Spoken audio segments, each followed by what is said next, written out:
Before you sign the sport facility lease agreement. Sport or recreation organizations often lease outdoor or indoor sport facilities to conduct their activities such as playing and practice.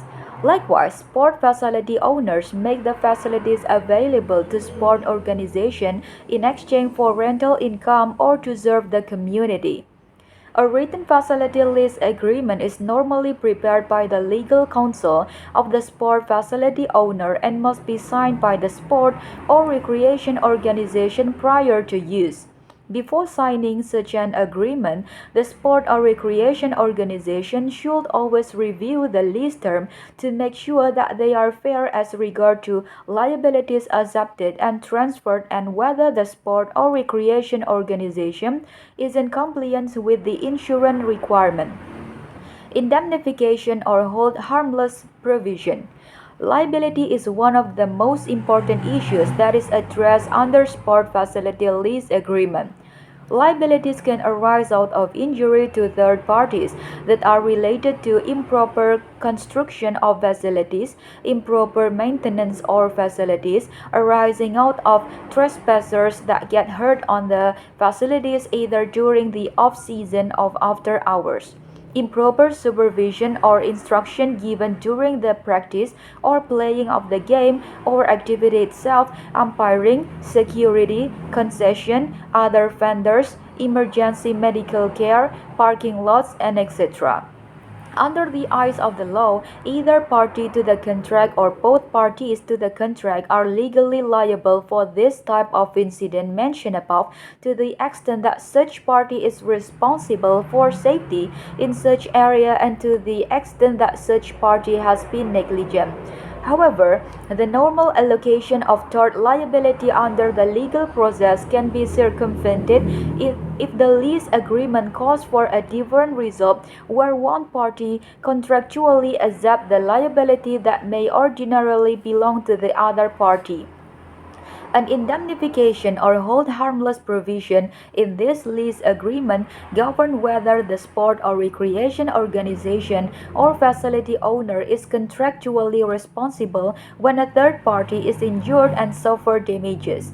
In summary, this provision requires one party to the contract to pay for the legal defense costs and to pay damages on behalf of the other party to the contract under certain circumstances. The indemnification or hold harmless provision can be drafted to allow for three different outcomes. Limited form. Each party is responsible for only its own negligence. Intermediate form. One party is responsible for 100% of the total liability for both its sole negligence or its partial negligence. Or broad form. One party is responsible even if the other party is solely negligent.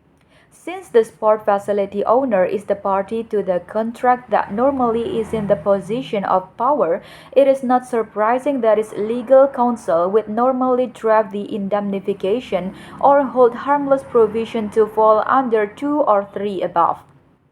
Limited form indemnification or hold harmless provision.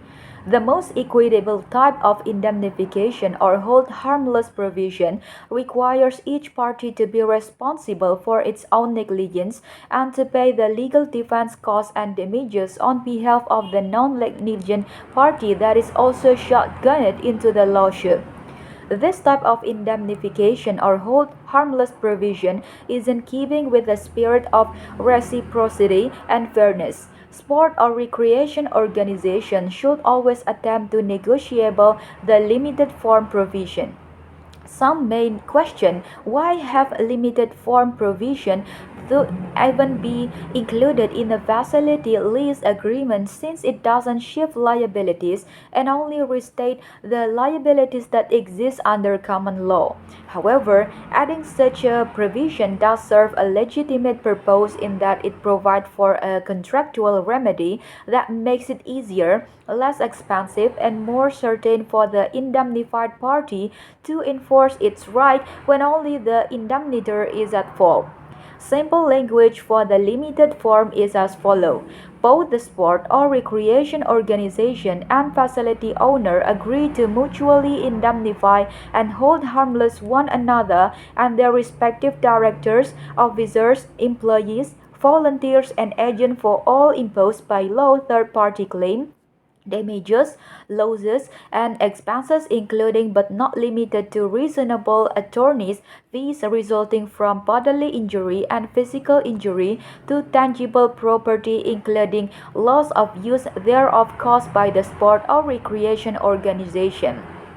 Thank you.